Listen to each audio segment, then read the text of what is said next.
What's up, everybody? Welcome to VGU.TV's PlayStation Podcast, the DualShock Show, where greatness awaits again. I'm one of your hosts, Matt Mobley. With me, as always, is Allan Muir. Hello. And special guest star Josh Mobley on his second take. What's up? I told you I was going to the bathroom. That's alright. Listeners, this is our second attempt. Callburner was malfunctioning the first time. We got through like a third of what have you been playing before I was like, yeah, this isn't working. Do you really want to repeat ourselves? Well, I just want to get through the announcements, and you can just give a quick list of what you've been playing. Let's do it. Fucking listeners. I'm bitter. Like, we had so much good banter about the Vita and shit. There was a lot. This is our CEO. Announcements, real quick. Our E3 show, reminding you listeners that we're going to have an E3 show on the 15th. Our very own Nate Gamer is going to E3. He's going to come and be a guest star on the 15th, talk to us about his time at E3. Also, The Last of Us will come out the day before, so we'll get to talk about that. It'll be our second Super Show, but hopefully not as long as the first one. Cause freaking wait. I'm very excited. Also, on the review, so you should look for that on the VGU.TVs. I'll be up all freaking night playing that game. Also, if you have some spare cash, we still got a Kickstarter going for like 3 or 4 days. we still need like $1,000. Go to Kickstarter, search for Utopia. It's a gaming magazine, and see if you can help us out a little bit. Worst that can happen is it doesn't pass, and you get your money back. Anyway, well, it actually doesn't charge you unless it passes. So basically, he'll be pledging the money. You say, "I'll pay you $100 if this." This goes, if it makes its goal. Yeah. Anyway, starting with the second round of what you've been playing. Josh, why don't you list what you've been playing? You're so sad because we lost all the banter. All right, so downloaded BlazBlue on the Vita. Haven't had a chance to play it yet, but I really love Guilty Gear, and it's the same developers, so I think I'll like it. Fuck, I already forgot everything I've been playing. What? Ratchet and Clank. Oh, that's right, Ratchet and Clank. Liking it, stuck, and not feeling like I'm going to go back to it. Sleeping Dogs. I don't like Grand Theft Auto, but I really like Sleeping Dogs. I like the Kung Fu. I like the driving. I don't know why Tom doesn't like the driving. He's like, it's fucking awful to drive in there. I think it's fine. Tom hates everything. I don't know what the fuck he's talking about. Tom hates fun. Tom's angry at everything. Tom hates everything except, like, Demon Souls and Dark Souls. Yeah. Anything that isn't... He's like, how many times have you platinumed Demon Souls? Because like, you can platinum it more than once. You can because, like, the different regions have different, I think there's like 5 different platinums for Demon Souls. Because every single region has a different trophy list. Like, it's the same trophies, but it counts as a different trophy list. So, people will, like, import it from all the different regions and then platinum it 5 times. Well. How many times have you platinumed it? And then one I forgot to mention, Far Cry 3, which I'll go into more depth because I didn't get to talk about it last time. To play that, but I want to wait till it's cheap. Far Cry 3, yo. Yeah, alright, they called it Far Cry 3, but I know a tight game when I see it, and ain't no game tighter than Halo 5. Alright. No, Far Cry 3 was fantastic. I beat it Monday, I believe. And now I'm just doing all the rest of the, like the side stuff, like all the hunting missions and stuff, which, I mean, you don't have to do them all, but you have to get all the tattoos, which are like the skills. Basically, when you get a new skill, like you get a new tribal tattoo on your arm, so it's like you have to complete the tatau, as they call it, because you're on this island with a bunch of like spiritual people and shit, and they're like, the tatau give you strength, you know. But just like that, huh? Yep, just like that. And no, that game's great. The acting is freaking phenomenal. Like some of the best villain acting I've ever seen in a video game. From Boss. Ever. Yeah. Well, there's another villain too. Like, he's not the only one. And then there's also like just a bunch of other characters that you meet. I think like all of the guy you play is named Jason Brody, and he actually talks. You're not like silent or anything. Yeah, Wasn't you're like Booker. Jason Brody the protagonist of Jaws? Was he? Brody was the name. I don't know if it was Jason Brody, but anyway, like his friends are kind of lame, but everybody else is awesome. Like you meet a CIA agent at one point, and he's hella funny. He's like always talking about like, Uncle Sam. They're declaring war on Uncle Sam. They're not selling us chewing gum and shit. And you think he's like super crazy because he's been on this island for like fucking years, and he's, you know, that's where he's stationed. And then you meet like a German guy who's like, America, fuck yeah! Like it's so funny, but yeah, no, the villains are crazy, but it's a story basically about like human trafficking and stuff and stopping all that. And the only thing I didn't like is they make you make a choice at the end, and you're kind of like, why would I even choose the other one? It's basically kind of like choose your ending. Like there's never in the entire game there's never a choice ever. It's not a karma or choice based game. You don't pick factions or anything. So then at the end, it's just like, make a choice! And you're like, well, no, that's stupid. Just give me the ending. You know, give me the right ending. Like, I didn't enjoy the ending that much. But still really loved the game. Doing cleanup, getting the rest of the trophies. It's also really beautiful, really fun, really sandboxy. Very pretty game. Oh yeah. So I recommend it to everybody. And Wow. I think that's it. I haven't really been playing anything else. All right, Allan. Yes. We're recording, right? Yeah, of course. He's like, no. Take 3. I don't even Allan. care about this show anymore. Allan, what have you been playing this week? I played Resident Evil Operation Raccoon City. Oh, I'm sorry. I'm so sorry for you. Yeah. I got chased by William Birkin, and I just stopped playing right as he got to me. That's it. Birkin. That's like that took me a while. Like I didn't realize that I had to escape. Like I thought I had to kill him, and I was like, "Why is he not dying?" So, you know. I also played Borderlands 2 Yeah. with these two. Oh, Okay. that's right. We did play Borderlands. We did play Borderlands. Forgot Yes. all about that. And That takes also like an hour. Uncharted 3. Uncharted I 3. did play that too. Fuck. I'm. We have videos of it. My days are just like blending together.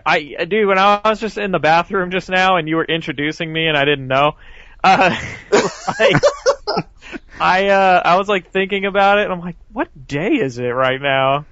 It's And I thought Friday. about it, I'm like, it's fucking Friday. I can't believe that. Like, it's only been summer for a week and I already like have no fucking clue what day it is. You want to know something that's funny, Josh? I'm gonna share this with the rest of the world. We were doing a live stream for Borderlands 2 and Uncharted 3, and your girlfriend showed up, like halfway through halfway through Borderlands, and sat with you, and then when we kind of cut it off and we're like, okay, let's turn it off, we'll end the call here. You didn't actually hang up. So I was still on the phone when I heard you, she was like, it does kind of smell in your room. Well, I haven't taken a shower yet. Well, no wonder. It's because all day, like, I woke up and I had just been playing video games and I was like, I guess we're live streaming, so I didn't get a chance and my room kind of stank. And I told her so. I was like, the room smells. I'm like, are you sure? She was like, yeah, I'll come over. I'm like, okay. Yeah, you mentioned it in the I warned you. Yeah, you mentioned it in the call too that your room smells. Anyway, Allan, see, this is what I mean, Josh, when I said the other day on the GamerCast. that I'm always stepping on Alan's toes. I'm always talking over him. Alan, what else have you been playing? He's like, this fucking dick. I don't know. You just did it again. Shut up. I know.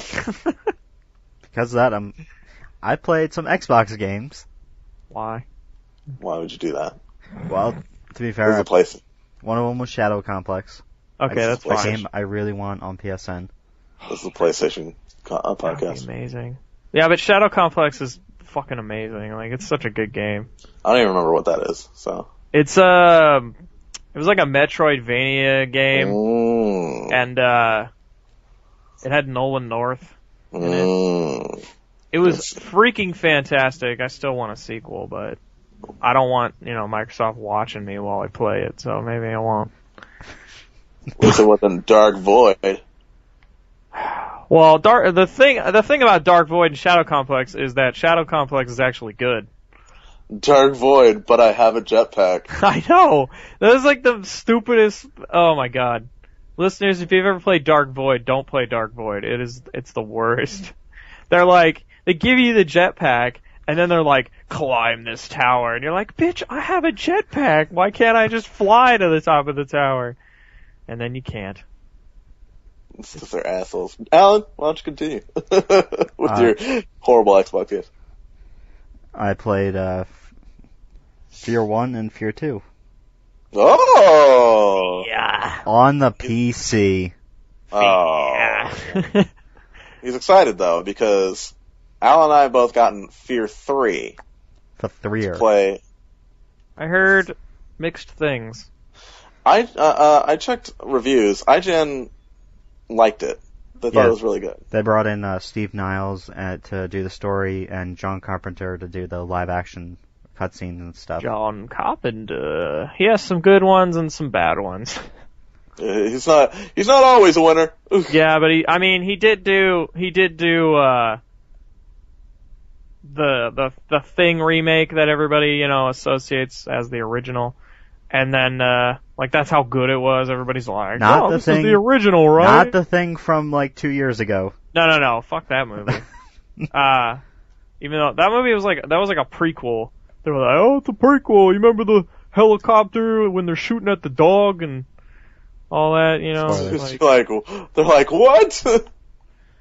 No, in the very beginning of the Thing, it opens up and you just see, the snow of Antarctica, and you see this, husky wolf, dog thing, and it's running away, and these dudes in a helicopter shooting at it, and you really don't know why.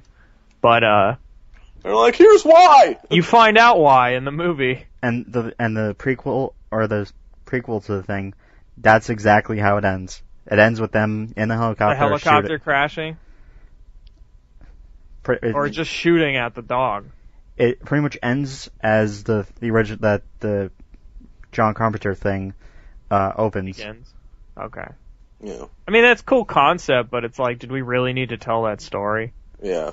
It's the same fucking story, I like the mystery, because I hadn't seen the Thing until recently, when I watched it with a buddy of mine, and I didn't know anything about it. And going in, there's a lot of mystery that you get to learn about, and I mean, that movie is, if you have a weak stomach, just don't even fucking watch that movie. Yeah. Because I feel like I have a pretty weak stomach, or I mean, it's like the stuff on crack. Dude, it's like 100 times worse than what you see in the stuff. It's like flesh ripping open and stuff. Jeez. And if you don't think you can deal with that, don't even It's try. worse if you have an affinity for dogs. Oh god, I love dogs, yeah. And yeah, you see like a dog rip open and... Must love dogs. And what's worse is it's not like CGI, it looks all real. So it's like... You can't even try to fool yourself into being like, this isn't real, this isn't real, this isn't real. Half that movie, I was just like, oh, God. Why? It's disgusting. I mean, it's... halfway through it, you're not even surprised anymore, you're just like, oh, why? It's a great freaking movie, though. Did any of you guys play the Thing video game? No. I didn't even realize that this was a thing. I forgot that was even a thing. Yeah, it was Ah! Yeah, it was Came out in, I think, 2002, 21 years after the original movie. What the fuck did you do in it? Because, I mean... You were basically... You just suspect everyone else?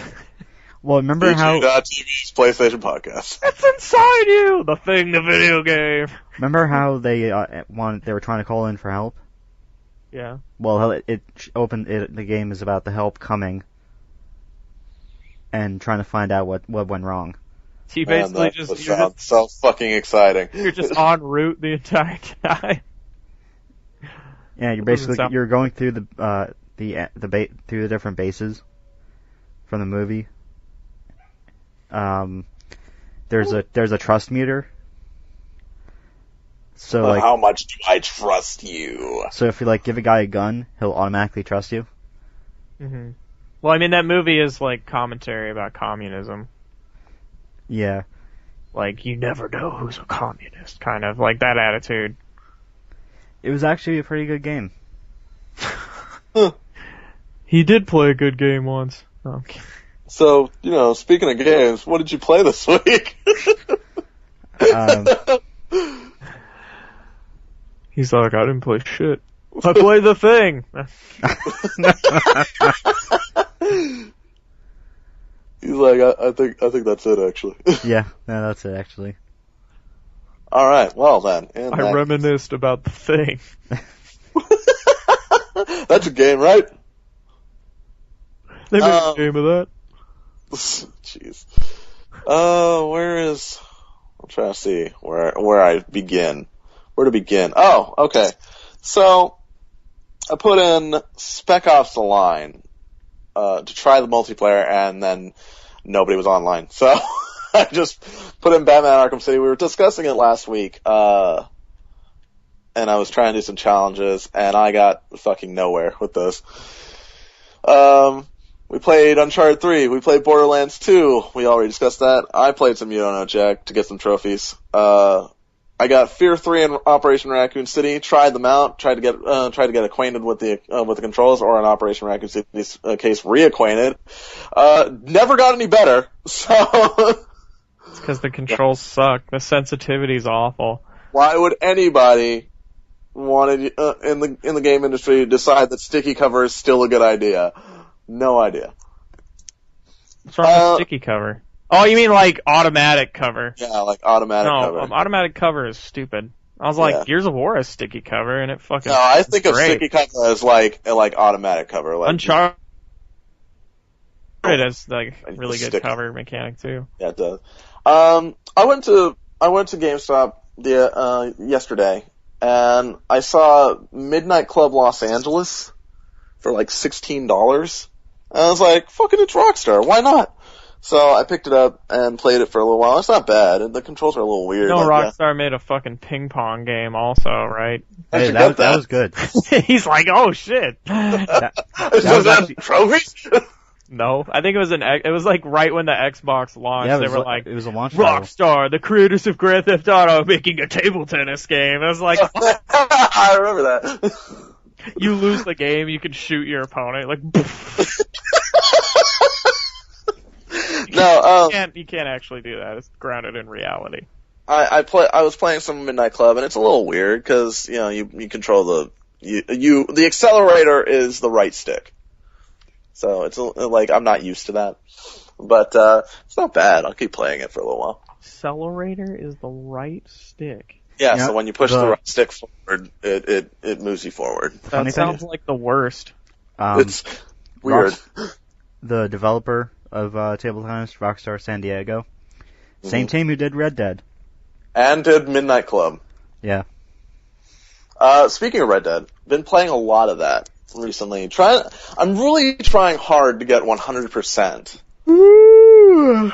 It is a pain in the ass, I'll tell you that much. Cause, you gotta do so much shit, including, what was I gonna say? Oh yeah, win all the minigames, including blackjack, which, Those blackjack dealers in Red Dead Redemption are fucking lucky, I'll tell you that much. Yeah, one of the Far Cry trophies involves you winning not at one time, but you have to accrue, like, winnings of, like, playing poker, because you can play poker on a couple places on the island. It's actually not that hard, because I freaking love poker and all that, but yeah, you have to play poker for a trophy, which I don't have yet, and I've been playing poker, and I'm kind of getting annoyed. It's like when in BioShock 1 when they made you like play the slot machine. Yeah, to find the trophy. For that fucking trophy. It's like, dude, I don't want to do this. You're like, no, I'd rather not. I'd rather not. And I've been going back and forth, playing a little bit of Sonic 4 Episode 2 here and there. Anyway. But yeah, speaking of which, not Sonic 4, but like my other games, listeners and potential viewers, keep an eye out, because we're gonna do a new show called Co-op Madness with Fear 3 and Operation Raccoon City and Resident Evil 5 and Resident Evil 6 and all that. Anyway, just thought I'd let you know. That's what we've been playing this week. Now it's time to talk about what you guys are going to be playing this week, listeners. Alan, what are the PlayStation Plus deals? Okay, so we've got BlazBlue Continuum Ship Extended for Vita. Mm-hmm. We've got Hamilton's Great Adventure for $250. Hamilton's Great Adventure. I don't know what that is, and I don't care to find out. Well, this one on a Pinterest. Such pessimism. A drawer slasher for $419. Oh, I saw that. That actually looked slightly interesting, but I don't know. I didn't. I thought you said the jar slasher, and I was like, what? It's like draw slasher, right? Drawer. It's got like drawer slash. Yeah, it's got like fucking ninjas and shit on it. So what is it, like Scribble Knots with ninjas? I don't know. Draw shit. I don't know. I don't like any of this. I don't like change. What is this? Okay. Next up in Notable Editions, we've got The Last of Us pre-order. Yeah! Can't wait for that demo. Yeah. $59.99. Is the demo actually going to be on the PSN? I heard it wasn't. I heard it's only on God of War. No, it's going to be on the PSN. I'd like to think so. I don't think I'm going to play it. I think I'm just going to wait. You think you're just going to wait? I might. It depends. I'm pretty excited. Because, like, first of all, I don't even have any room for the fucking demo. And second of all, I'd rather just, like, go in, open, You know what's weird? Is that game comes out in 2 weeks, and we still don't know anything about the multiplayer. This is true. Why do we know nothing? And they're like, it's the greatest multiplayer of all time. It's like, then why aren't you talking about it? You know what I mean? Because I think they're trying to focus more on the story, I guess. Which isn't a bad thing. It's not a bad thing. I want to know, Like, if it's so good, like... And I mean, these are the people that made the Uncharted 3 multiplayer, which is great. So I don't doubt. We had a discussion a couple weeks ago about how awesome that multiplayer could be. It is. No, I mean, like... how to make it better. Like, if they did, like, a survival mode and whatnot. Oh, Last of Us. I thought you were talking about Uncharted 3. I'm like, dude, it's already great. I don't know what you're talking about. No, like, the Uncharted one is, like, perfect. But, like, the Last of Us, we've seen a lot of the, like, people are desperate to survive. They'll do anything. They'll turn on each other at a moment's notice. If you can regulate that, that'd be an interesting multiplayer mode, like survival. You know what I mean? Plus, you gotta have, like, limited amounts of, ammo as well. Yeah. That game will be... Yeah, you can't just, like, severely unbalance the multiplayer ammo and the single player ammo drops. You never know. Like, what if most of multiplayer is you, like, bashing each other's skull in? Or what if it's, like, co-op? That would be awesome. What if it's like Red Dead's free roam mode, and there's just a huge open world to roam around? But wouldn't they want to talk about that? I have a Probably. feeling it's just fucking deathmatch and they're just playing it up. Maybe. I don't know. It's the best multiplayer ever. We're gonna find out in 2 weeks. They're like, stop making multiplayer games. It's over. People were saying that when This ain't no Tomb Raider multiplayer, I'll tell you that much. That game did not need any multiplayer at all. God damn it. And yet, here it is. Yet, or as in the Emperor says in Amadeus, well, there it is. Yep. Great movie. Yep. Still never seen it. You should. It's fucking fantastic. It's 3 hours long. I can't even. Watch it in 2 sittings. The first half is like kind of comical and a little bit drama, and then the second half is just dark as fuck. Yeah. But it's like, it's fantastic, dude. It's like one of the best movies ever. Sure. Wow. All right then. It's about, like, I mean, it's kind of about Mozart, but he's not the main character. It's like his rival, basically, who like, hates him so much that he like, wants him dead. And he, like, forsakes God and shit. And he thinks that God is using Mozart to get back at him. Like, it's crazy. But, it's great. It's a great movie. All right then. Yeah. And then you'll finally get that reference in that Family Guy episode where they're all wearing the wigs. Yeah. Peter says, go ahead, mock me. But it wasn't Stewie laughing at me. It was God. Yeah. So, about them PlayStation deals. PlayStation deals. Yeah, next up, we've got Grid 2 for $59.99. Ooh. Well. Next up, we've got Fuse. Oh, well, who gives a shit? I know, and it's in its... Some people like it. Some people like it. Apparently, I don't know about all that. Some people do. Alright. Our very own Corey, what's-his-name, is reviewing it. Corey, what's his name? You can't even remember. Corey, some asshole.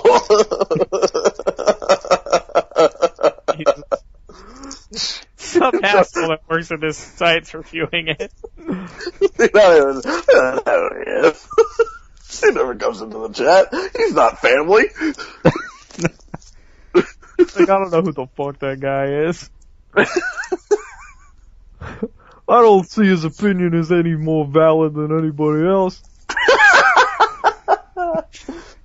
Oh, jeez. What else? We've got The Warriors as a PS2 classic. Oh, that's Rockstar. Oh yeah, everybody was just clamoring for the Warriors. Can you dig it? Hey, I like that game. Yeah, but who the hell was like, man, I really can't wait till that's a PS2 classic. You know? Apparently some Can't wait to play Italian guy. Like, who Hey, yo, isn't that gonna be... PlayStation 2 in the first place? The Warriors gonna be a PS2 classic, huh? When is that gonna happen? Who played it in the first place? Like I didn't hear of it. People who love the Warriors, I don't know. They're like, I can come out. The Warriors is the greatest movie of all time, and I'm glad somebody finally gave it, like... Of the video game treatment. Yeah. Jesus Christ. Surprised people even remember that movie still. I don't know. And one more. One more came out. Wolfenstein 3D for $4.99. Ooh, great game. And for only $4.99, it's not bad. Same price as Psychonauts. Yeah. Yeah. You got a good crisp $10 bill, you can get yourself a classic shooter and a fucking really good platformer that I've never played. A really good platformer that everyone says is amazing, but that we've never played. Yeah, I bought it way back in the day. It was like one of my first Steam purchases actually, because it was on sale for $2. I was like, well, I can't pass that up. So I bought it and I've never played it. Yeah. I've bought so many things on Steam that I've never played, and I'm not the only one. Like, everybody on Steam, like, they're like, oh man, Warhammer, $7, I better pick this shit up, and then they never touch it. That's how Steam works. Yep. And then they just go play Dota and TF2. Yep. They're like, I'm gonna trade these hats.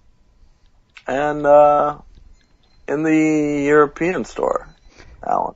Yeah, Since Tom is not here. European? Yeah.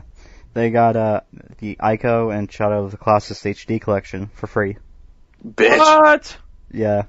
Apparently, America gets the shaft, and Europe All the time. time, and Europe gets the glory. The thing is, Europe, the licensing deals work a lot different over there. Also,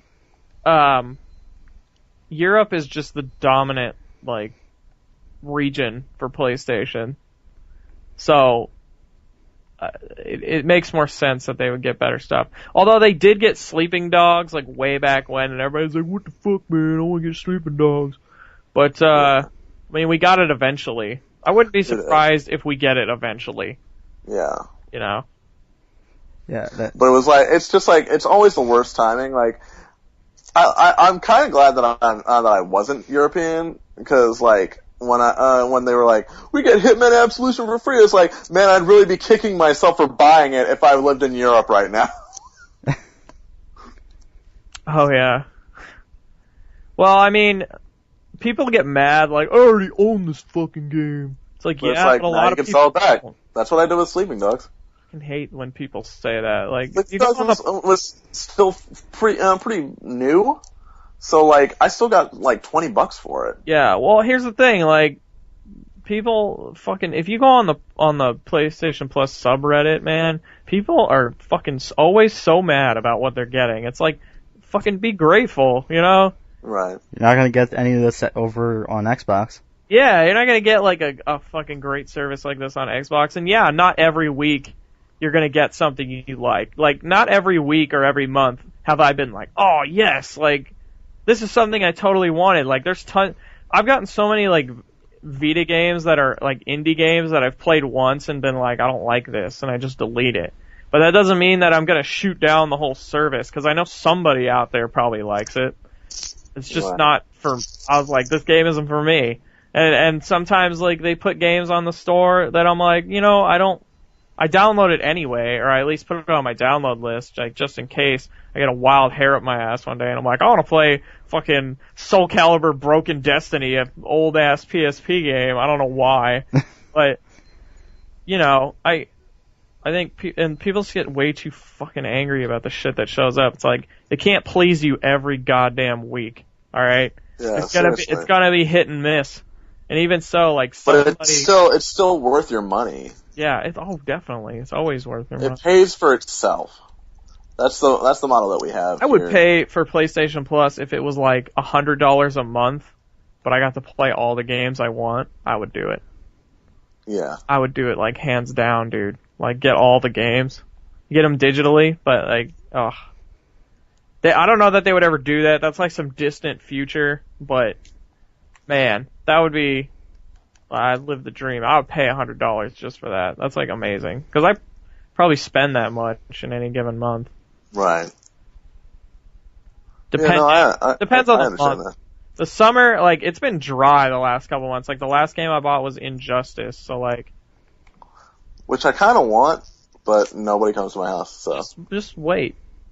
Yeah. It's gonna drop. It's gonna drop in price, so just hang on. Last game I bought was Metro, and before that, Dead Island. So. Oh. Yeah, but I heard good things about Metro, I didn't regardless of like, the review scores.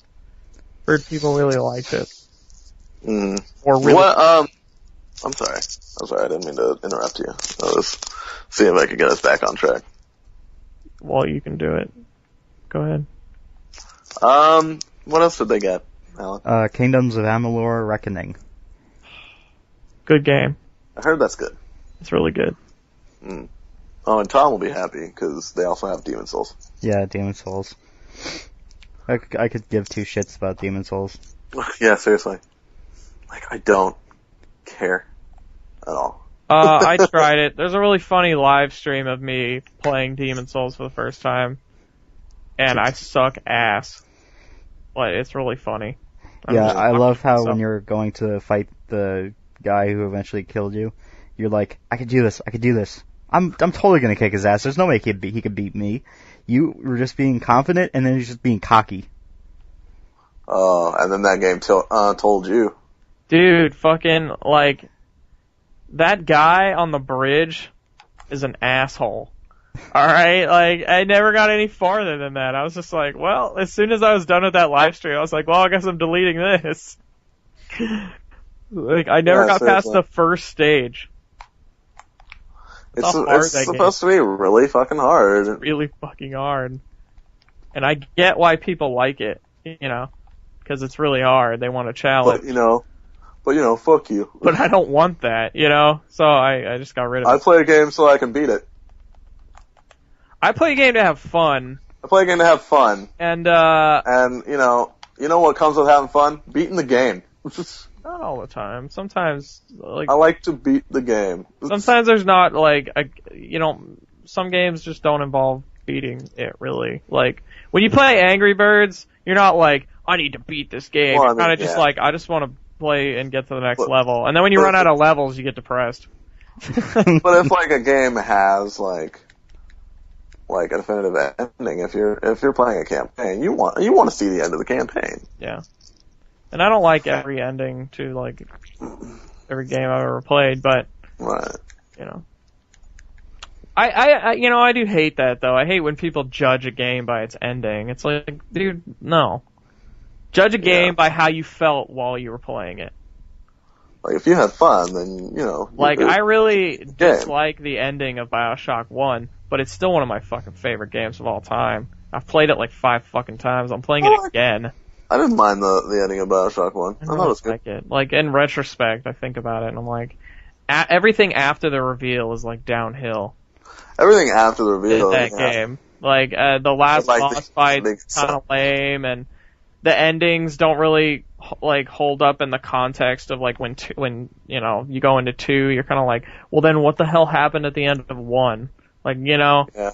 Like, which ending was canon? You don't really know. It doesn't really make any sense, but I mean, regardless, that game is still one of the greatest games ever created, and I still love it. Same with Far Cry 3, which I'm playing as we speak. But it's a fantastic freaking game, regardless of the stupid ending.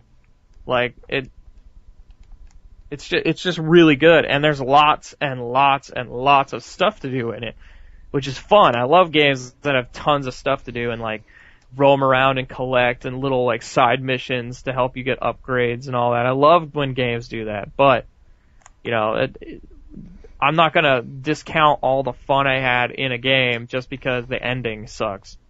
You know? Right. Yeah. Like, sure, the ending can suck, but I still had lots of fun. And that has to shine through in a review, regardless, you know? Right. There were also some notable additions and deals, if we want to run through those real quick, and then we'll get straight to the news. Yeah. They got Dynasty Warriors 6, which I'm assuming is the same as Dynasty Warriors 5, 4, 3, 2, and 1, and Dynasty Warriors Gundam. Huh? Yeah. You know, I kind of wanted to play Dynasty Warriors Gundam because I freaking love Gundam. You're like, Gundam Wing, yeah! Yeah! Gundam 08th MS Team and Mobile Suit Gundam. You know, I watched a lot of those. I was into that shit. Gundam was tight. They also get Metal Gear Rising Revengeance.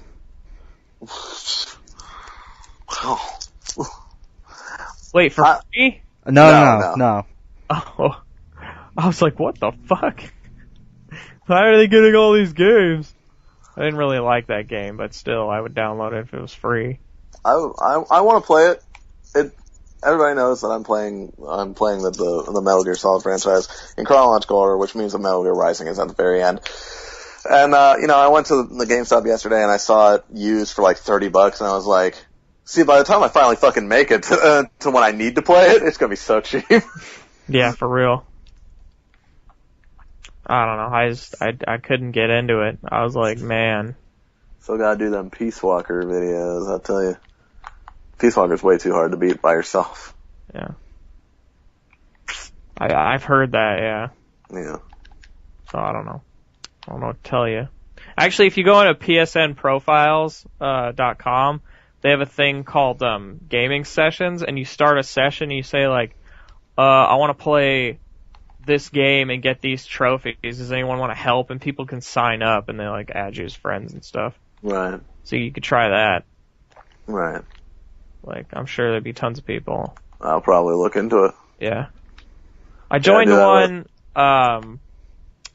cause a lot of people are going back and playing the older Assassin's Creeds, and to get the platinum in Assassin's Creed Brotherhood, you have to get the max level in multiplayer, which is not easy.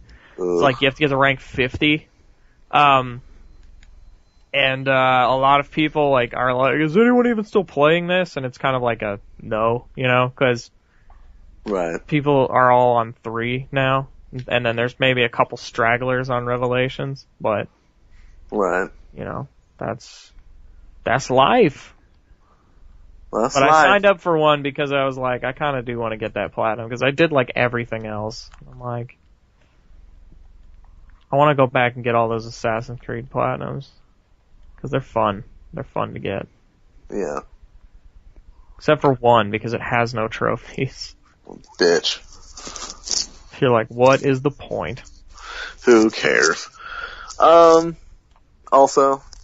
Fuse is $59.99 and Warriors is $7.99. So there you go. Fuse. Now, it's time for This Week in PlayStation, the news stories. Get about news. Allan, why don't you kick us off? Yeah. This one. Yeah. This yeah, one. I guess. I guess. I guess I will. This one will appeal to me and Josh, not necessarily you, Matt. I mean, I want a veto. Why, is it something good? On June 10th, you'll be able on June 10th, you'll be able to stream the Sony's E3 press conference from your Vita. Oh, so like if you're at work or something, that's cool. Yeah. I won't be at work, but that's. I'm so excited. How are they doing that? Is it just gonna like? It's just like some message, like some Big Brother message, is gonna play across all the Vitas in the world. Like, holy shit! I'm not even connected to my Wi-Fi. How's this happening? But I guess that's cool. Like, somebody will use it. Right. Somewhere. I sure do love that. I sure do love E3. Can't wait. Oh my god, so freaking hyped. Guess what? Guess what, guys? What? The Last of Us is getting a season pass. $20. And you're gonna receive both multiplayer and single player content. You know what that means? Story DLC! Oh god. Story DLC. Oh, yeah. We're getting story DLC. Which is weird, because Naughty Dog never does story DLC. I love story DLC. It'll probably be like just some random, thing. I don't know. Yeah. I don't know what the fuck I'm saying. But it's not gonna, you won't need to play it. That's always usually what it is. It'll be like, hey, what's this building? And then it's like some fucking pedophile rapist building and you gotta get out or something. What was that noise? Oh, man. What else is new? What's going on? What else is new? Yeah. Oh. Well, there was a rumor that Sony would be using DRM as well in the PS4, and I told people on the PlayStation forum, like, how the fuck is that even possible if the console's not always online? Because it's not. Like, Shuhei Yoshida even said we didn't even think about that. You know why? Because we're not assholes. Because Shuhei's awesome, that's why. Yeah. Exactly. They asked him what he thought about the Xbox press conference, and he said, sorry, I was sleeping. What's going on? That conference was awful. That conference I was just like, I can't believe this. Like, although I have a feeling like a lot of that hate's gonna go away at E3.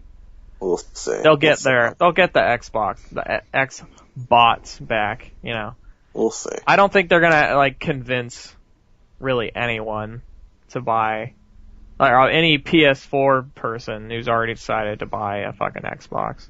Yeah. I can't see that happening. Yeah. What else, Allan? What's going on? What's going on? What's going on in your life? There is a rumor. A rumor? Ooh. That Rumor has it! I was just gonna say that. Ubisoft is working on a new racing game called The Crew. Didn't they already do? Oh wait, no, I did hear about that. This comes from a LinkedIn resume. It also says the game will be a next-gen title as well. There's a lot of. We've already heard about a lot of goddamn racing games next gen. Although when this generation launched, we had a lot of racing games too. That's because they're like the easiest way to show off graphics. Yeah. You can't make a car, you can't make a game. Because you're like, oh shit. Basically, I guess that's basically like the fucking, I don't know. Don't even like try to sell me a racing game unless it's Split Second 2. Split Second. Fuck yes. Know what I mean, dog? That'll never happen because those fascists at Disney shut down the developer. Dicks. Well, it's because they didn't. That's because Disney was like, yeah, we can go up against Red Dead Redemption and fucking Alan Wake on the same day. It's like, what? No, you can't. Like, no, you cannot. Just because you're $40 does not mean you can win. Jesus Christ, dude. They're like Disney. The way they ran their fucking game, their Disney Interactive Games Group area, like they ran that shit into the ground. They acted like fucking the industry was just teeming with people that just wanted to buy fucking games, and that's not true. And they just acted like, the people who buy Split Second aren't the same people that are gonna buy, Red Dead Redemption. Clearly not noting that Red Dead Redemption is fucking like everybody wanted to buy that fucking game. Everybody bought it. I bought it that fucking day, and I don't even really like Rockstar games that much. Although I did like, not particularly think it was amazing, but I did like Red Dead Redemption. I think it was very, very good. I think it was one of the best games that year. I don't even remember that year. Like, I mean, most people it was either between Red Dead or Mass Effect. Well, I would say Mass Effect, because that's what I played. Was it Mass Effect 1 or 2? I believe it was 2. Oh, then fuck, yeah, it was Mass Effect 2, son. Yeah. So, fucking, what? Mass Effect 1? No, Mass Effect 1 came out in 2007, dude. Yeah, I don't know, I don't. Fuck, I was in high school when that came out. I can't believe that. Yeah. It's crazy. So Sony has asked developers to include remote play functionality for all PlayStation 4 games. I don't know that they asked. Excluding titles that will require the use of the console's stereoscopic camera, the PS4i.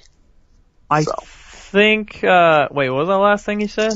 It's includes remote play functionality, except for those requiring the use of the PlayStation Eye. Oh, okay. I thought you were saying they were like requiring developers to use the PlayStation Eye. I'm like, that's not good. No, because you can play remotely. I want. You can play remotely unless you need the Eye. Yeah. That makes sense. Yeah. So, I think, as totalitarian as it sounds, like you have to have this functionality. That. It's gonna be for the better. Right. Like, it just means that more people will have that feature on the Vita. Like, when you're on the go, you're like, there's a lot of PS3 games that I wish I could take on the go. Like, a lot of people want, like, a Fallout on the go, which I think would be great. That would be nice. I like to play my Final Fantasies on the go. That's why they're all on my PSP. Yeah. I mean, because Final Fantasy is a hard game to, like, sit down and just... Think about it. Final Fantasy 15, you'll be able to play it on your Vita. Yeah, there you go. So that'll be cool. So, because I don't know about you guys, but Final Fantasy has always been a tough game to, like, just sit down and be like, yeah, I'm gonna play this entire game in front of the TV. Yeah, I feel it. I can't really do that. Yeah. I get really like, ugh. Yeah. You just get worn out. Unless it's one of the newer ones, like 10 on, I can do that. Yeah. Because they're more like cinematic. The other ones are all pixely and all that. Like I love 7 and I know I played it on a TV back in the day, but I can't do it anymore. I have to play it on my Vita. Like, cause it's too like old looking, you know. But 10, I think I can still play on a couch cause it's more cinematic and it has that kind of feeling. Woo! God damn. Yeah. Allan? We're switching off now. No. We're doing the Allan and me and Allan and me and Allan and me on this news thing. Allan's like, I don't even know what's going on. Like, you just fucking... I've got a question. Yes. Do any of you guys like Crysis 3? I'm never going to played it because I played Crysis 2 and I couldn't really get into it. I'm going to answer your question with a question and say, who cares? People who like Crysis care. Yeah, because EA has announced the Lost Island multiplayer pack for Crysis 3. It'll cost $14.99 and it'll feature 4 new maps, two new game modes, and a range of weapons. Wait, so it's a multiplayer map pack? Yeah. Okay. I thought it was a single player thing. I thought it was like more area to explore and stuff. I was like, oh, that's cool. That's even less that I care. It's been described as taking the series back to its roots, back to the jungle. Back to the jungle, just like Far Cry. It was the same developer. But... Skyrim with guns. You know what? I thought that statement was really stupid, and then I played it, and I'm like, this is fucking Skyrim with guns. Sort of. Which I think would make me like it more, because, like, I'm just, like, so over, like, that kind of genre with, like, dragons and whatnot, swords and all that. I like modern combat better. Yeah, you know, I gotta be in, it depends on my mood. Sometimes I wanna just fucking, you know, shoot. Sometimes I wanna be all epic and have swords and, you know, like marry elves and shit, I don't know. You know, just marry elves and shit. Yeah, you know, just normal fantasy stuff. He's like, yeah, you know. Xbox fantasy! Whoa! Whoa! Speaking of the Xbox One, I just wanted to inform, well, we're all one community, we're all one family here, so our listeners, I don't know why I was gonna say your listeners, but our listeners, about this Xbox One not piracy, privacy thing. And you're gonna thank God that Sony said you can unplug the PlayStation Eye, because, here's some facts about the Xbox One and your privacy that, you know, you should probably be aware of. Microsoft will be releasing a new console in the coming months. Every console will include a Connect 2 webcam. This webcam must be connected to the Xbox to function. The microphone is always on, even when the Xbox is powered down. It can analyze faces, emotional expressions, and even heartbeats. 1 in 2 webcams can be hacked, and I tell you this right now, your webcam is not safe. Ever. Ever. They're so easy to hack. So freaking easy. Microsoft has also filed a patent to use the camera and its features to spy on anyone around, to target better ads, and even help the government upon request. Other plans include restricting access to paid content if the camera detects extra viewers who did not pay. Wow, what a bunch of dicks. This is an unprecedented level of corporate data mining and control. Your TV would watch you more intensely than you watch your TV through an always-on microphone and a camera so sensitive that it can discern your emotional state in total darkness. Your life and anyone around the product is being collected and categorized for the explicitly stated purpose of more advertising directed specifically to you. Now, doesn't that sound like a good reason why you shouldn't buy one of those? Seriously. I'll even send it to you guys. No. Why would you see, now I have more fuel for this barbecue. I'm going to a barbecue, listeners. for. You have more. I was like, are you gonna buy one and burn it? Like what? No. I have more fuel. I'm going to a barbecue at a friend of my girlfriend's this Saturday, listeners, and my girlfriend told me, she goes, I think she's getting an Xbox, and immediately, of course, I said, why? And she said, I think she's getting both, like the PS4 and the Xbox, and I was like, again, why? Like, there's clearly one that is better than the other. Why waste more money? So now I have more fuel for like, cause I told her, I was like, I'm gonna get in a fight with your friend. Like, I think I'm gonna buy the Xbox One. You son of a bitch! I'll kill you! I'll kill you! Oh my goodness. So, yeah. Last week, we talked about Mirror's Edge 2. We talked about how much you would like it, Josh. How much you yearn for it. Mirror's Edge 2 appeared on Amazon Germany. Oh, man. Now there's been another incident in EA's plan to keep Mirror's Edge 2 a secret. On EA's FAQ site, there's a from you. Well, there was, briefly. Well, there was. Yeah, it got taken down, but those folks at NeoGAF, man, they always snap pictures right before. Oh, yeah. Man, I mean, they're all assholes, but, you know, they get those pictures, so you gotta give them some credit. But, yeah, no, I'm freaking hyped. Like, I mean, I'm hyped, but I'm frightened at the same time. It's been so long, you're wondering. I'm so scared. Is it gonna be as good? I mean, I really doubt that.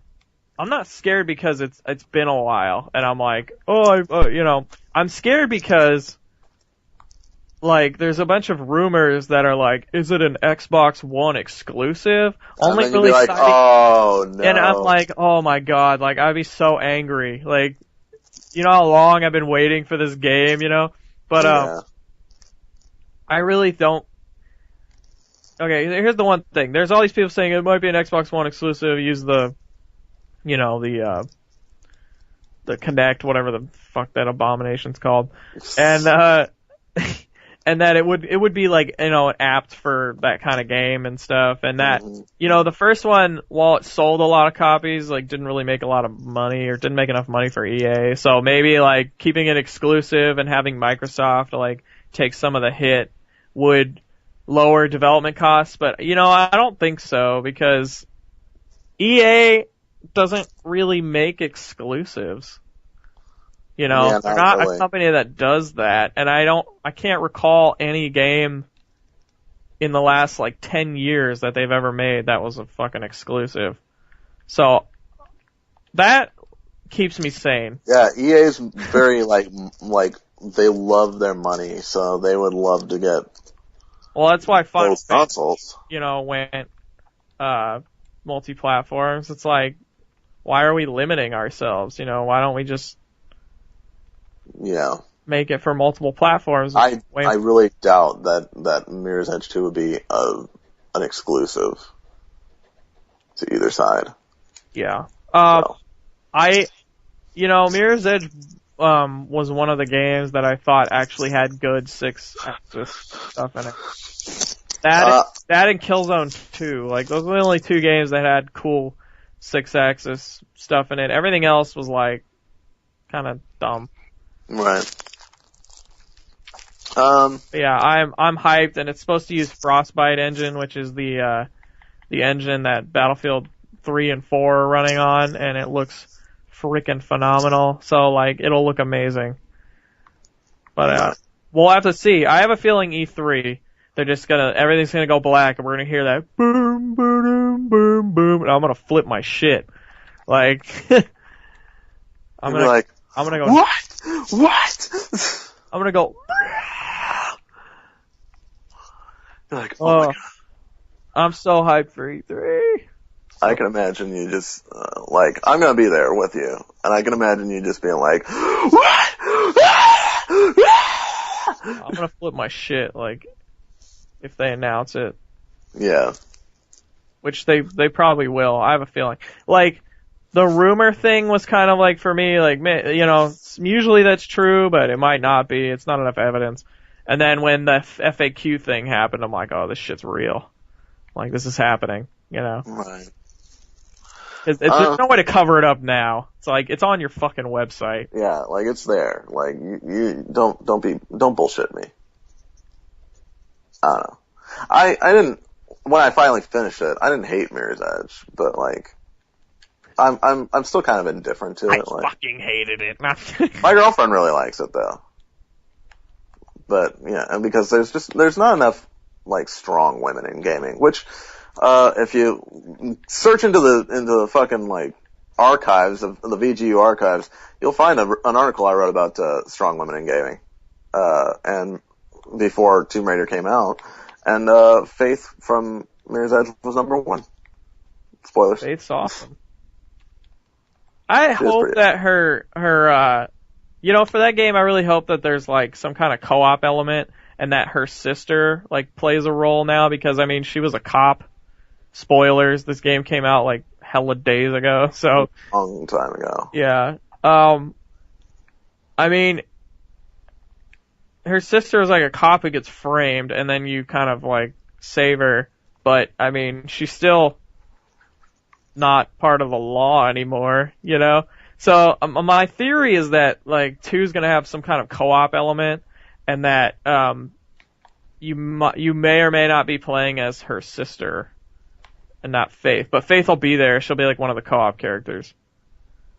Right. And you'll play as her sister, like learning the ropes of like being a runner and all that. I think that's the way to go. But and I remember like there were rumors about multiplayer and stuff, and I kind of thought about it like they could do it, you know, in a not like I'm gonna beat the shit out of you, but there could be like a multiplayer where one team is the cops and the other team is runners, and the runners just have to try and elude the cops and get the package and like bring it back, and then the other team has to, or like the cops have to defend or whatever. I think that could be cool. Yeah. Would people play it? Probably not. Yeah. Mm-hmm. It doesn't. I mean, we'll see. Yeah. I mean, we'll see. E3. E3. I know way more. Alex Carlisle, lead designer for LA Noire, reportedly has formed a new game studio in Sydney, Australia called Intuitive Game Studio. As we all remember, Team Bondi was effectively dismantled last month. Yeah, what's happening with Horror of the Orient? Are they gonna like get that back, or? I think a lot of people were like, I don't know if I want to invest in a game with the name or with the word horror in the title. Probably not. I mean, yeah, it sounded interesting. It did sound interesting. Like I would have played it to see where that was going, but I don't know if that's going to happen now. Maybe they're moving it. I mean, they could realistically get a hold of like the files and the license and all that, but yeah, I mean, pitching a game called Horror of the Orient is kind of hard. Yeah, not very easy. That's a hard sell right there. You'd have an easier time selling 6 Days to Fallujah to a bunch of veterans, like, yeah. You know. I'm really sad that game never came out. I thought it was going to be interesting. Yeah. Listeners, if nobody remembers 6 Days in Fallujah, was a game that was based on the actual event, the invasion of Fallujah, Iraq, or Afghanistan. I'm sorry, I can't remember. Forgive my ignorance. But, like, a lot of people were up in arms because Konami was, publishing it. There was some other studio making it, and it was supposed to be like this, it was supposed to be this serious, you know, depiction, you know, which kind of made me mad because if 6 Days of Fallujah was a movie, nobody would give a fuck, you know? But since it's a game, like everybody you know, they're like, how dare you, for some reason. But, it was this grounded war story that, you know, was also a true story because it actually happened. And it was, from what I could tell, it was trying to be very respectful. But yeah. I guess fucking people were extremely offended. Like, my son died in Fallujah and all this shit. And it's like, well, I mean, hey, we get it, but, you know. There's a lot of hypocrisy in our society. But nevertheless, you know, Konami didn't want to take the flak anymore. They backed out. They tried to find another publisher and never found one, and they had to cancel the game. So it's one of those instances, you know, like it's really sad we never got to have that, but it happens. Allan, been pretty quiet. Why don't you take these next, 3?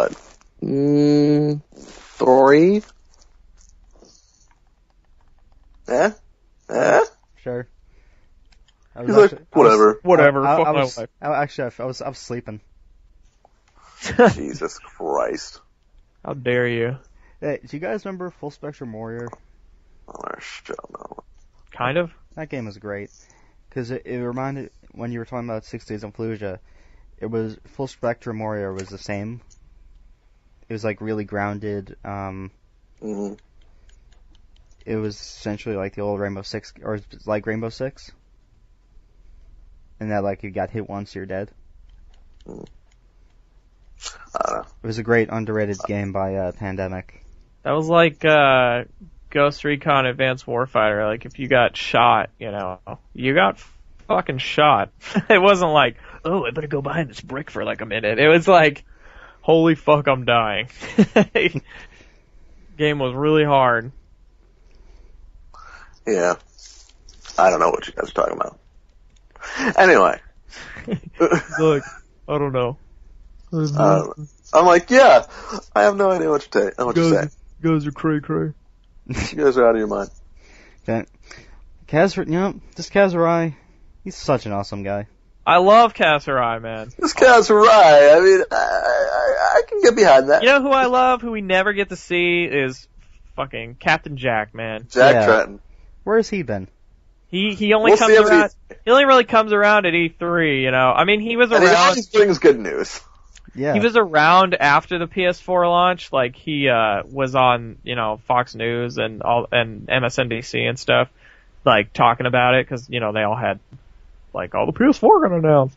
And he was talking about how the games will range from free to $60 and stuff. That's the last time we saw him. He usually is, like, the guy. He's the E3 guy, you know. It's kind of like Don Matrick. You never fucking see that guy ever. And then as soon as an Xbox event comes out, that fucking beetle-looking motherfucker, like, pops out of nowhere.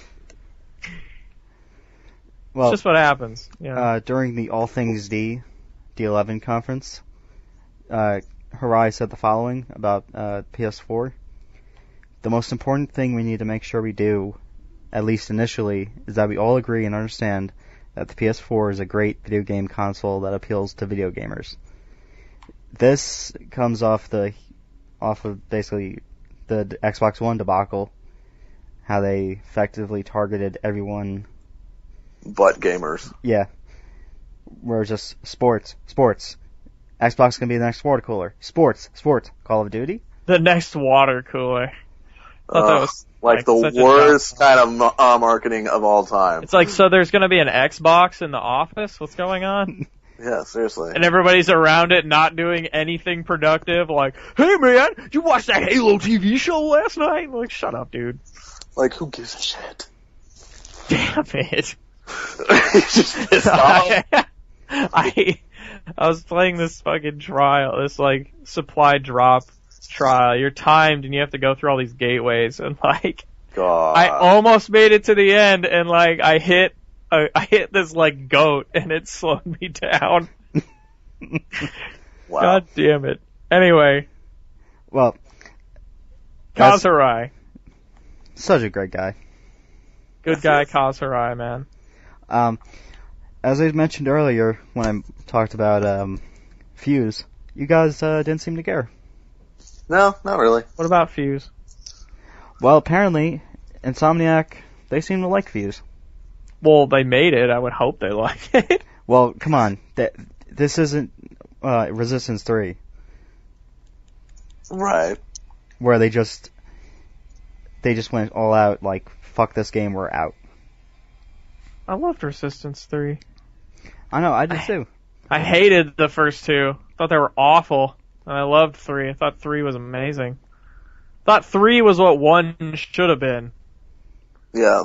Not like the main character is just like, ugh, the whole time. You know, he had like a wife and child. You know, you saw that wedding ring and you knew, you were like, this fucking guy, he's got a purpose. You know, Josh and then I played Resistance 1 together. Yeah. Wish we'd had the foresight to do co-op madness then.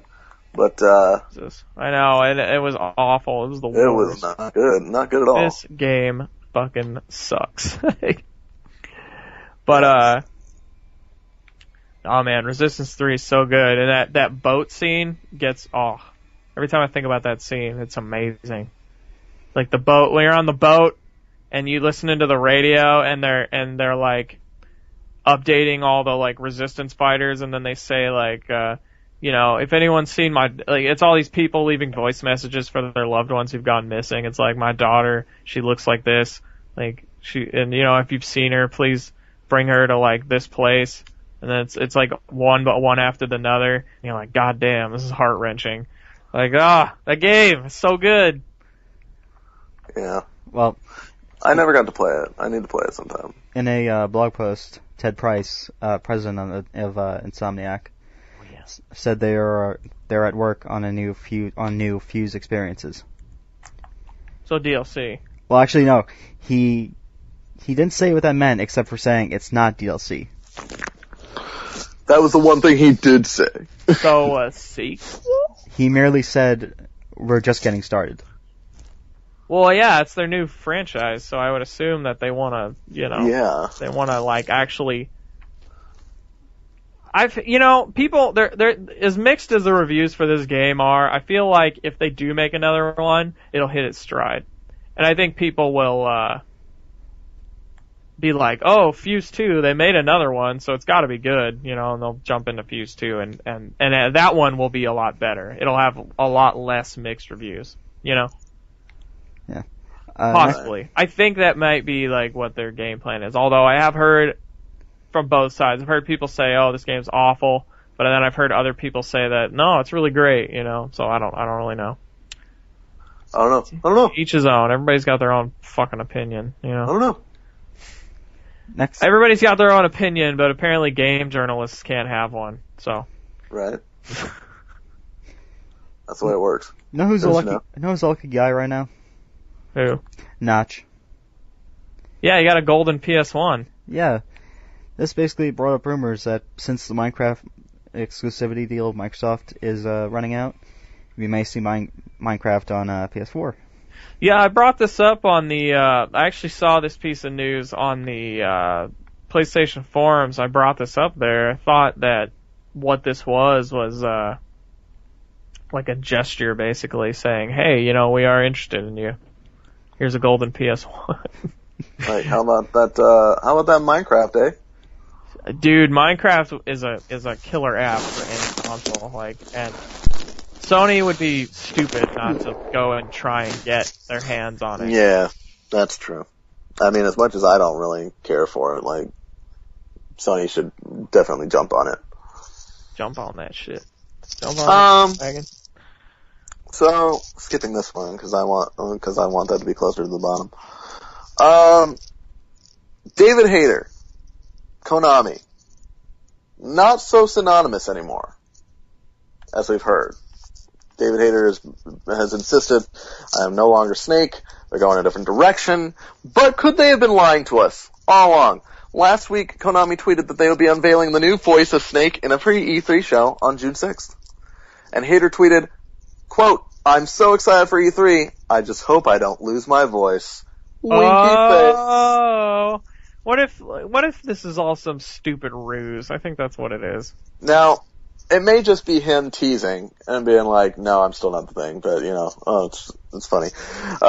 Or fans hope he's in the game. Maybe not as Snake, maybe just some other character. But if anybody can get away with that bullshit and be like, "Yeah, David Hayter's not Snake anymore," and then 3 weeks later be like, "David Hayter's Snake!" They're like, "He's not Snake anymore. He's Solid Snake." Woo! Trick of the words. Like, shut up. Kojima's the only person that can get away with that bullshit. It's because he has like a legion of fanboys. That's right. Yeah. So we'll have to find out on June 6th. Yeah. Cool. We were talking about earlier Guacamelee, or maybe we weren't, because that was probably in the first take. But it wasn't the first take. In the first take, we were discussing Guacamelee and how good it is, and how my girlfriend thinks it's racist, and then it's not. It's not racist. And come on, like I mean, it's just playful at that point. Like it's not even like. Like everybody tries to point out like there's all these tequila bottles like in the very beginning. It's like, bitch, he works at a tequila distillery. Yeah. Like, and you know what? It's just it's supposed to be fun. You're just like they're projecting their own fucked up shit on it. I think like they think like, oh, are they trying to say all Mexicans are like this? Like they're not trying to say anything about Mexicans. It just takes place in Mexico. Like. Calm down. It's like an art style, you know? That's like me saying, some game in the medieval ages is racist against white people. Because all there is like white people and white things. It's like, it's not.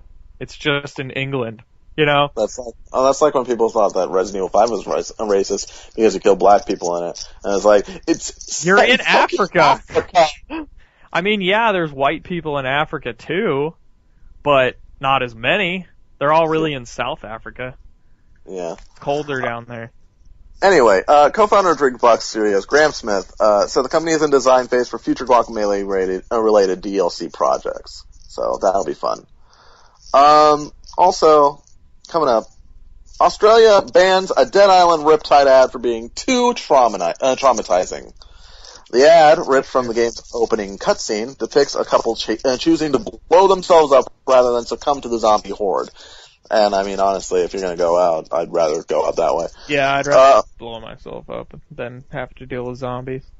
But complaints arose. The ad was too graphic, particularly not even that part, but with the image of the man hanging from the tree in the series logo.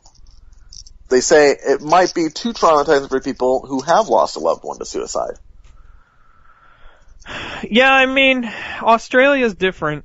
Like, I remember they didn't want to sell Left 4 Dead when it came out there because of the hand. Because, the hand was missing, fucking limbs or some shit, I don't remember. But, so they have their own box art and stuff. And they also took out a lot of the gore.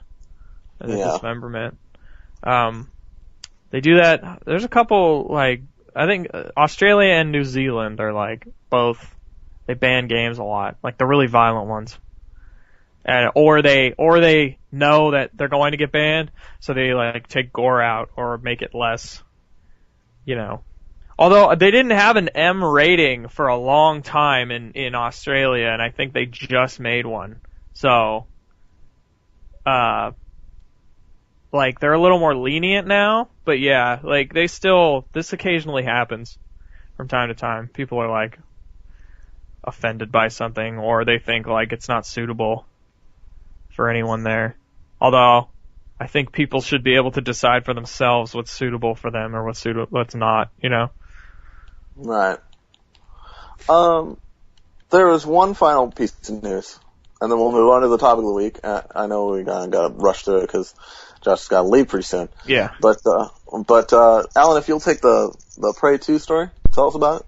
Ooh, I heard about this. Yeah, it appears that development duties on the long-delayed Prey 2 have been shifted. They've been shifted to none other than the developers of Dishonored, Arcane. Ooh. Apparently it bounced from Human Head, the original developer, to Obsidian. I hated Prey 1. The game gave me a fucking headache. Yeah. But, I have heard, everybody's fucking clamoring over Prey 2, though. It looks like the shit. It looks awesome. So, I don't know. I'll give it a chance. I just, Prey 1, man, that game gave me a fucking headache. I thought the premise was really awesome. The whole Native Americans, they get abducted, and, you're trying to find your girlfriend, get her back from the aliens and shit. And it's had all this, Native American, like mythology and the spirits are like visiting you and giving you like powers and stuff. Like that was cool, but god damn it, like all the walking on walls and shit, like no game has ever made me motion sick or given me pain like that game did, because when I was playing it, my head just started to hurt and I started slumping lower and lower into the couch. Finally, I was just laying on the couch playing it and I'm like, I can't fucking do this, dude. I was like, I don't like this at all. Well, so it almost went to Rebellion before Arcane decided to do it, which thank God, because Rebellion is just a terrible, terrible game studio. They've made 0 good games in the last decade. What did they make? That name sounds so familiar. I can like see the logo on my head. AVP. Oh, that's the original one. Yeah. Wait, the original one? Yeah, the original one. Because that one's good. I don't know what you're talking about. Yeah, it is. They then made. They then tried to make another one. Didn't do so well. They also made Shell Shock 2, Blood Trails, which totally abandoned everything the first game did, and instead put zombies in Vietnam. No. Yeah, I know. But just do Vietnam. How come we haven't had a Call of Duty Vietnam yet? Like, that's what I want to play. I'm tired of all this modern shit. Let's go back in time again. Well, oh my goodness. Let's do Call of Duty Civil War. That'd be interesting.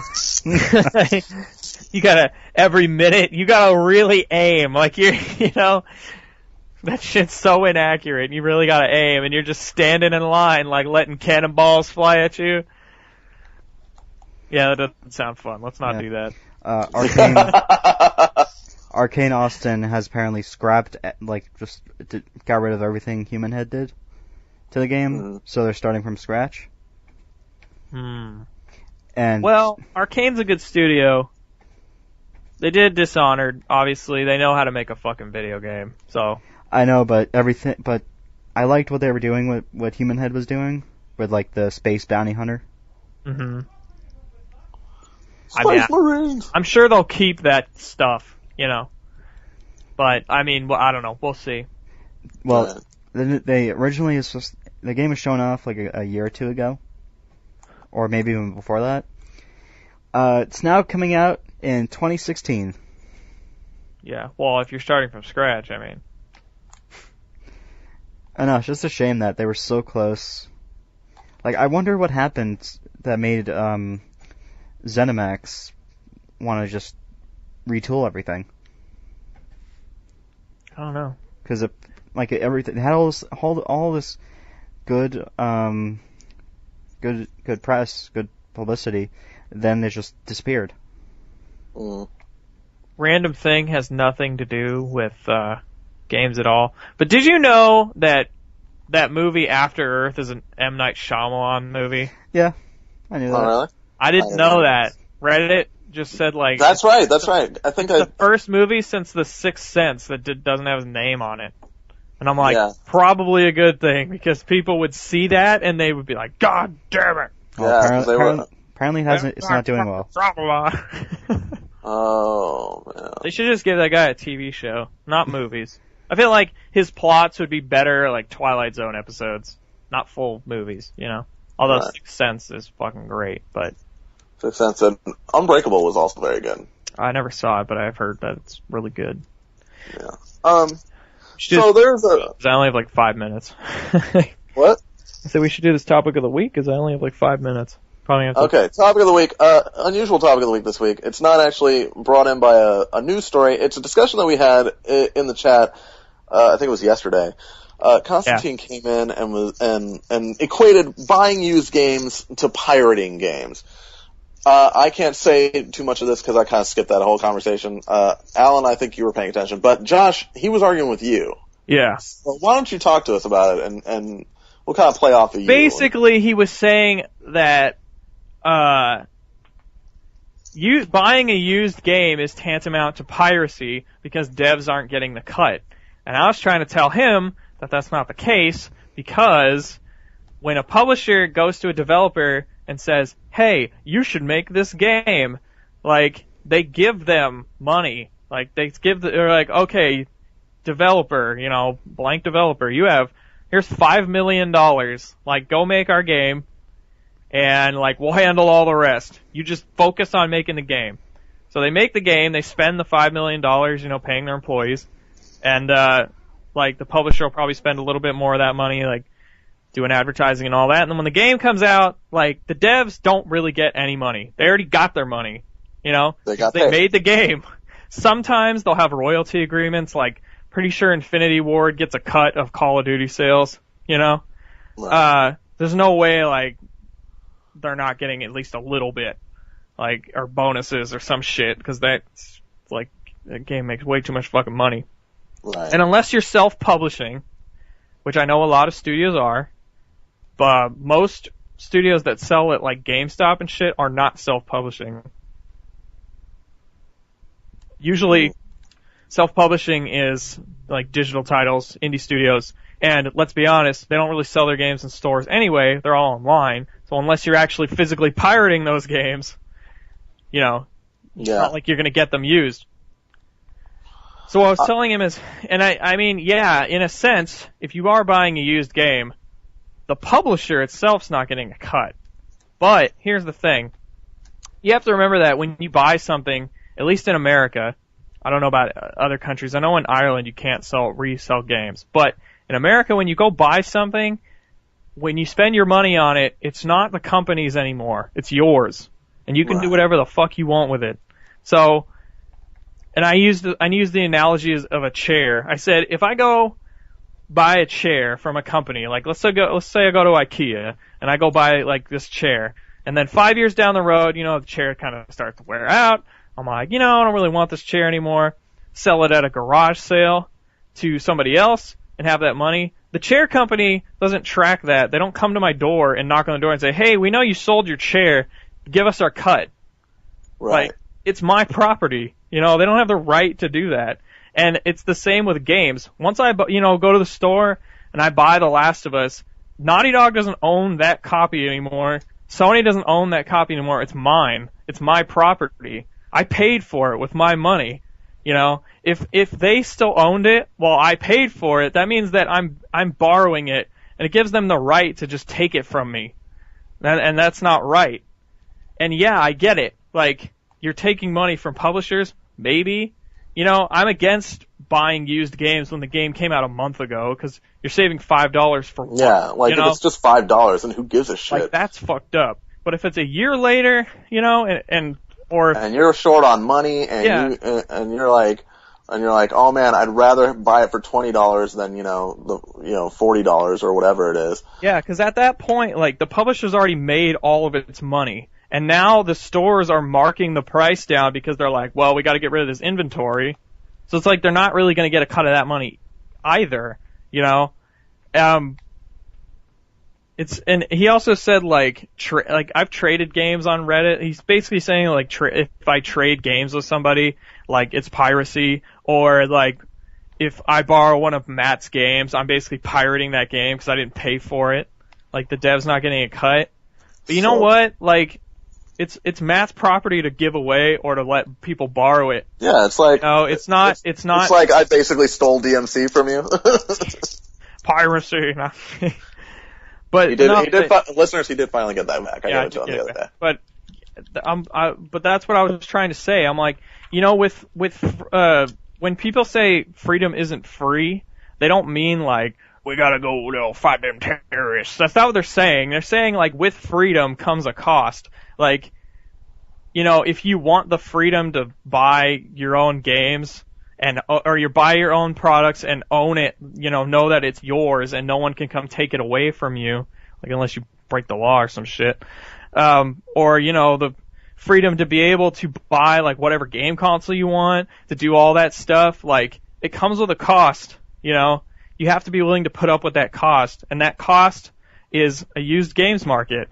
If you want to own your property, you have to put up with the used games market. But you also have to understand that, buying a used game a month after the game came out is just not right. Right. Like, just don't do it.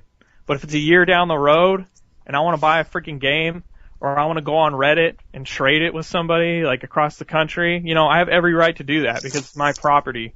Yes, exactly. And that was my point. Very good, very good. And with that, I actually have to duck out, but it was a lot of fun. All right. We really appreciate you being on there. Oh, no problem. All right. Actually, wait, am I hosting this call? Pretty sure I am. I think you are. Okay. Well, you might have to cut 2 audio things together. All right. But, bye, listeners. It's been fun. Bye. I hope I'm on the show again sometime. All right. Can't wait. And we're back. Sorry, listeners. Josh was hosting the call, but we're back, and we're. I mean, I'm sure Allan will edit this so that it doesn't even notice. You're like, what are you talking about?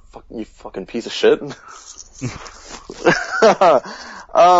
Josh gave a lot of good points in his argument. Allan, did you have anything that you want to add to it? No, he pretty much summed up everything I was thinking. He did kind of say everything that needed to be said, and I agree with him that, like, I've always thought that was the same thing. Like, if you're gonna buy a game used, it better not be a game that just came out. Like, cause, I mean, seriously, you're saving like $5 to $10, and that's not enough. You know, like, just buy it new. I mean, I bought Resident Evil 6 used, and that came out in October. Yeah, that did. I mean, if I really wanted to buy a game used, there's really no reason to, because it's just a $5 difference. Yeah. But Resident Evil New is like, I mean, it's pretty cheap now, isn't it? Yeah. Yeah. Because I mean, it was good, but it wasn't like great enough to be like, oh man, it's still like $50, something like that. I don't know. But yeah, I mean, Josh kind of said it all. So I mean, I guess that's kind of it for our topic of the week. That leads us to our question of the week. Listeners, what do you think about Josh's argument? Do you believe that, you know, that buying used games is worse than pirating, or even equates to pirating? I don't. I think that you guys don't either. But as an exercise, maybe try to explain why. Because, I mean, everybody's going to say, no, that's stupid. Obviously, Constantine must be getting an Xbox One, because he seems very dead set on this whole used games policy that Xbox has now adopted. But you know, listeners, try to consider from the developer's standpoint rather than from your own as a college student, because I know that there are people in school or whatnot that listen to this. A poor college student. Think of it from the developer's point of view. Do you think that it's right, or are you like, yeah, go ahead, yeah, no, that's cool, buy used games as long as you're playing it, you know? I would think that if I was a developer, I'd be like, you know, as long as you're playing the game, like, yeah, I worked really hard on that. That's the whole point, to have people experience your game, your vision. Yeah, it's like, I worked really hard on that. I mean, as long as you're playing it, you know? I mean, it got to the point, like, Trent Reznor of Nine Inch Nails, a while back, he got so fed up with the RIAA and just essentially pulled out and made all his tracks pay what you want, and some tracks he actually put up on the Pirate Bay. Yeah. And this eventually led to things like Radiohead releasing their whole album for pay what you want. Yeah. People, I mean, that's the way to do it now. And I like that. I think that's innovative in its own way. What in the world was that? But I'm not gonna lie, that whole thing made me think of the GameScoop.TV buying used is bad news. Mm-hmm. Allan, you were there for that conversation in the chat. Oh, yes, I was. As I said, I kind of just skimmed through it. I was like, I'm not going to read this argument, because I kind of guessed that Constantine was arguing, and I was like, I have no energy to argue back with this with this guy. I'm not going to do this right now. I said I'm just going to skip through this because I don't have the energy, and I just don't want to. Whatever he says is just going to piss me off. So, Allan, is there anything more in regards to the conversation itself that spurred this topic of the week that you kind of want to flesh out? Do you think there's anything more? No. No? Alright. Sounds good. Alright. Well then in that case, listeners, that's our topic of the week, and that's our question of the week. Buying used games worse than pirating or equates to pirating. Last week's question was, what do you think it would take for Sony to actually lose E3? How would they lose their advantage over the Xbox One? We only got one answer. Albert came through for us. He says, if the price is about 100 times more expensive than the X1, if it's a rehash of the PS3 reveal or the PS4 reveal, they still try to make Move a thing. I'm pretty sure they've given up on Move. I'm sure there will be a section for Move. I'm sure they're never going to give up. They're going to be like, no, yeah, Move, no, yeah, Move, Wonderbook. But, they're going to... as long as they don't do what they did last year and devote 20 minutes to Wonderbook, it's like, oh my god, I don't care. Get back to the good games. That's what I was like the entire time. I was like, oh my god, please. Please. That was the only answer that we got, though. But still an answer. It's still an answer. It was a good answer. I liked it. We like to ask you to answer our questions, but we also like you to ask us questions. Unfortunately, Josh is not here because he would have been able to comment on this one. But I believe you can too because you know the site better than I do. Oh, by the way, I wrote something, listeners. Go check out my Resident Evil Revelations review. It's online. And I wrote something as well. You're always writing though. Yeah. It's very rare when I write, so if I'm writing, go check it out. Spoilers, gotta see, but check it out because I always like to pick out the best pictures. I think the last thing you wrote wasn't the last thing you wrote that DMC article back in No, the last thing I wrote was the Tomb Raider review. Oh yeah. Yeah. For some reason that just blanked out of my mind. Anyway, yeah. I think the best thing that I always do when I make reviews is I find the best pictures and have some pretty good captions as well. Sometimes. I don't know. But they usually seem to fit with what I've just been talking about. So, you already know the score, but check out the pictures, I guess. So we have some questions. It's Albert's Questions Corner. Albert asks, how do you feel about the length of this console generation? Has it lasted a little bit too long? And I say no. The longer the better because it means the less amount of money I'm going to have to shell out for another console. Exactly. Hopefully it will change with the PS4, but I've never been able to buy a console at launch. Not even near launch. Because it's too expensive. The first console I bought by myself, with my own money, was the GameCube at the end of launch. It was like $40 when I bought it. So, obviously, it was at the end of its run. That was like 6 years ago. So, yeah, probably done by then. To be fair, this is still a rarity for Microsoft because the Xbox One damn it, God damn your new console, making it hard to talk about your first console. The original Xbox only had a 4-year life cycle. And after the Xbox 360 came out, they essentially said, peace out, bitches. And just started, they cut support almost instantaneously. Mm-hmm. There are select titles for the original Xbox that are backwards compatible. They had games like Gun that that you could play on both consoles. Halo 2. I played Halo 2 on my Xbox 360. Well, no, you're talking about backwards compatibility, but I'm talking about actual Like, they made it for both consoles. yeah. I mean, it eventually just became the sports titles. Right. But even then, that faded away quickly.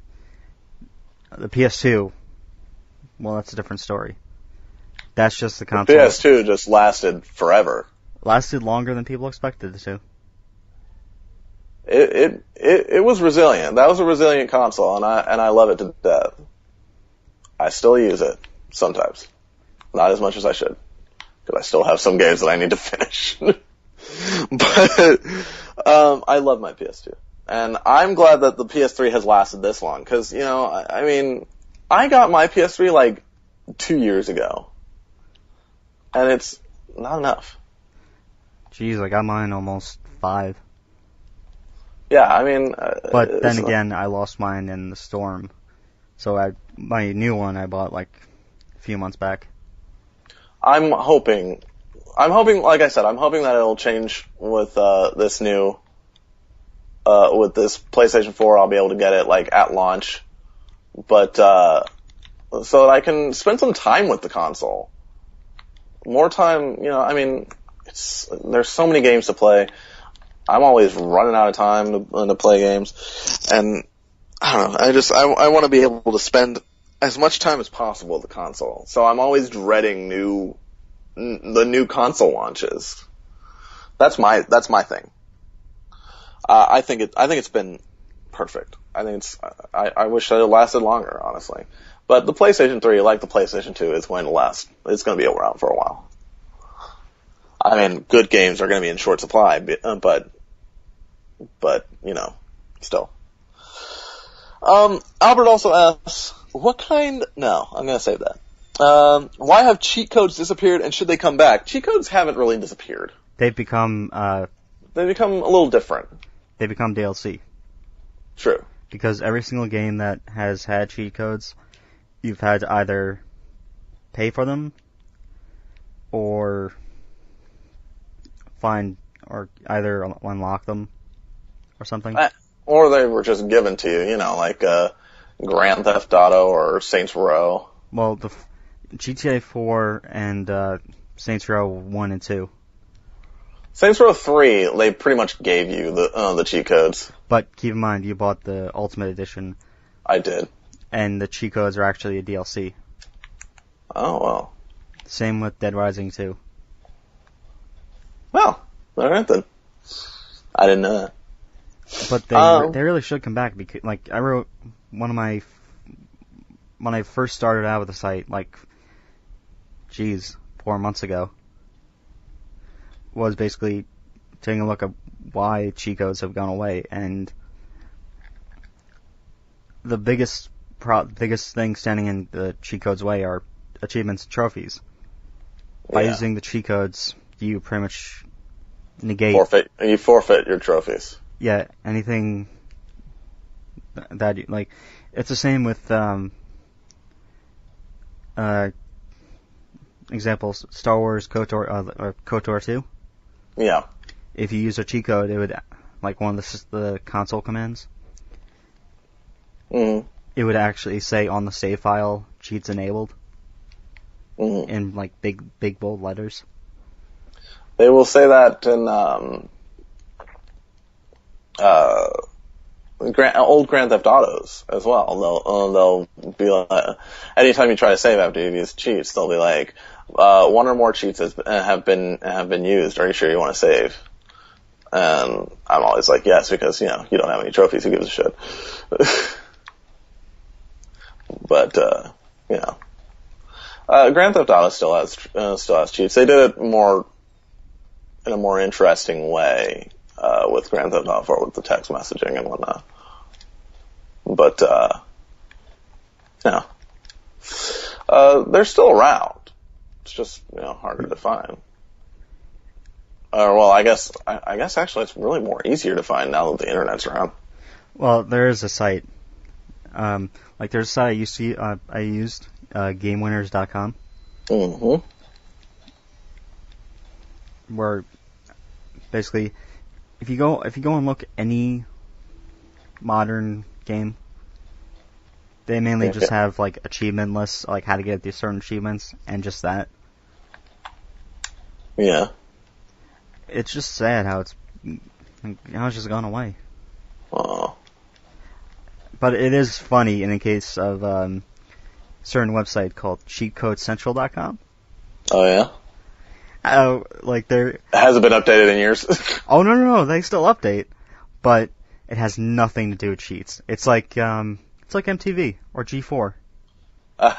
Which doesn't even exist anymore. Yeah. So there are, I have two other questions here. Let's see. How long do you think shooters will be the biggest games, and do you see any other genre dethroning it? I mean, shooter is kind of broad. You know, I mean, anything can be it. Like anything with guns can be a shooter. Like, I mean, look at Uncharted. It's a adventure shooter platformer game.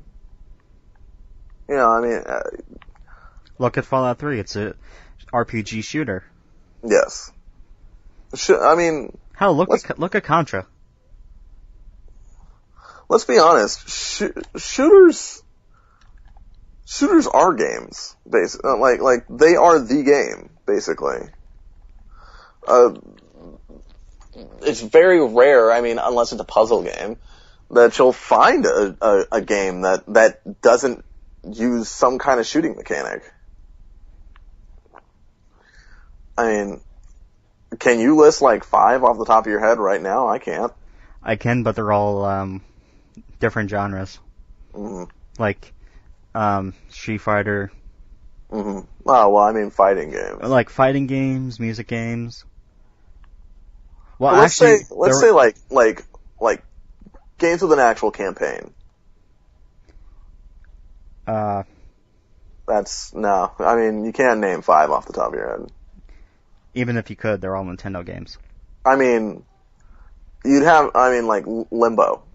Yeah, I mean, like Mario, Limbo, Braid, Zelda, Donkey Kong. Yeah, I mean, Nintendo games. Yeah, but the age of the platformer is kind of over. Like, there are still platformers out there, but nobody's like, oh man, like platformers are the games to have. It's like everybody loves shooters. Back in the NES days, like platformers were all there was, really. You know? Besides Contra, I think. I don't remember which console Contra came out on. So, but, you know, back in those days, you know what I mean. I don't know. I think shooters will always be shooting will always be a main staple of video games. And they're not going to go away. Oh, I can name a game that is not a shooter. Oh yeah? Hulk Ultimate Destruction, Batman Arkham Asylum, Batman Arkham City. Well, I mean, they have guns in there, so. They have guns, but you're not using a gun. That's true. Fair enough. I wanted to say the same thing about Prototype, but then I remembered you can actually use guns when you impersonate people. Infamous, I think, counts as a shooter. Because you're shooting with electricity. Yeah. Would Spider-Man count? I mean, you're shooting webs, though. I mean, if you have like a reticle, like you're aiming and whatnot, I think that counts. You know? Oh god.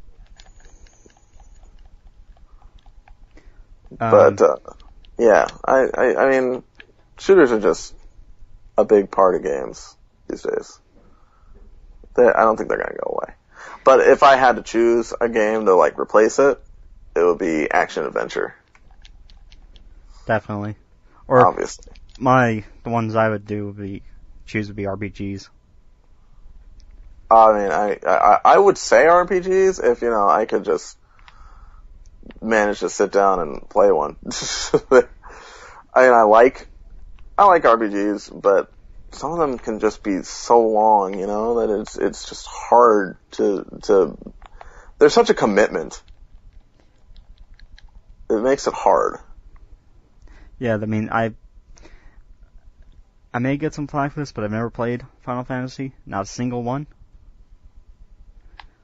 But yeah, I tried to play 13, but once I heard it gets good after 40 hours. No, see 13.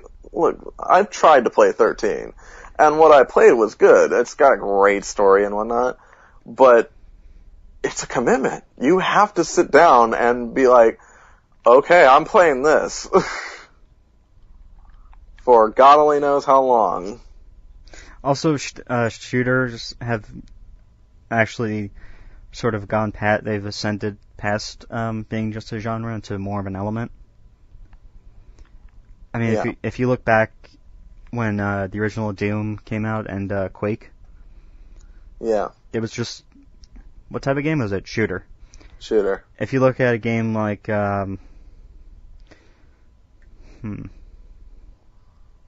Wolfenstein, which is a shooter. Well, no, that was like the first shooter, wasn't it? Yeah, Wolfenstein 3D. Yeah.